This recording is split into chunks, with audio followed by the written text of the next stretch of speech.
ସାଙ୍ଗମାନେ ରାବଣର ପୁତ୍ର ଇନ୍ଦ୍ରଜିତର କଟାମୁଣ୍ଡ କାହିଁକି ହସିଥିଲା? ତେବେ ଯେତେବେଳେ ମେଘନାଥ ଅମରବର ବଦଳରେ ଯେଉଁ ବର ମାଗିଥିଲେ ତାହା ମଧ୍ୟ ଅମରବରଠାରୁ କିଛି କମ୍ ନଥିଲା, କାରଣ ସେହି ବର ଅନୁଯାୟୀ ଏହି ପୁରା ସଂସାରରେ ସେ ହିଁ ମେଘନାଥକୁ ମାରିପାରିବ ଯେ 14 ବର୍ଷ ପର୍ଯ୍ୟନ୍ତ ନା ଶୋଇଥିବ ନା ଖାଦ୍ୟ ଗ୍ରହଣ କରିଥିବ।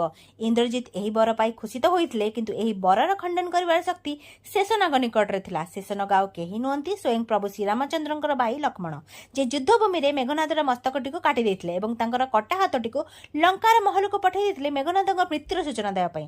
ମାତ୍ର ମେଘନାଥଙ୍କ ପତ୍ନୀ ସୁଲୋଚନା ସେହି କଟା ହାତଟିକୁ ନିଜ ସ୍ୱାମୀର ନେଇ ପ୍ରମାଣ ମାଗିଥିଲେ। ସେତେବେଳେ ସେ କଟା ହାତଟି ଲେଖିକରି ଲକ୍ଷ୍ମଣଙ୍କର ଗୁଣଗାନ କରିଥିଲେ। ତେବେ ଏହାପରେ ସୁଲୋଚନା ନିଜ ସ୍ୱାମୀଙ୍କର କଟା ମସ୍ତକଟିକୁ ପ୍ରଭୁ ଶ୍ରୀରାମଙ୍କ ନିକଟରୁ ନେବା ପାଇଁ ଆସିଥିଲେ, କିନ୍ତୁ ସୁଗ୍ରୀବ ଏହା ବିଶ୍ୱାସ କରିନଥିଲେ ଯେ ସେହି କଟା ହାତଟି ସତରେ କ'ଣ ଲକ୍ଷ୍ମଣଙ୍କର ଗୁଣଗାନ କରିଥିଲେ। ତେଣୁ ସେ କହିଥିଲେ, ସତରେ ଯଦି ଏପରି ଘଟିଛି ତେବେ ଇନ୍ଦ୍ରଜିତଙ୍କର ଏହି କଟା ମସ୍ତକଟି ଜୋରରେ ହସିବ। ନିଜ ପତ୍ନୀ ସୁଲୋଚନାଙ୍କର ସତ୍ୟତାକୁ ପ୍ରମାଣ କରିବା ନିମନ୍ତେ ସେହି କଟା ମସ୍ତକଟି ଜୋର ଜୋର କରି ହସିଥିଲା।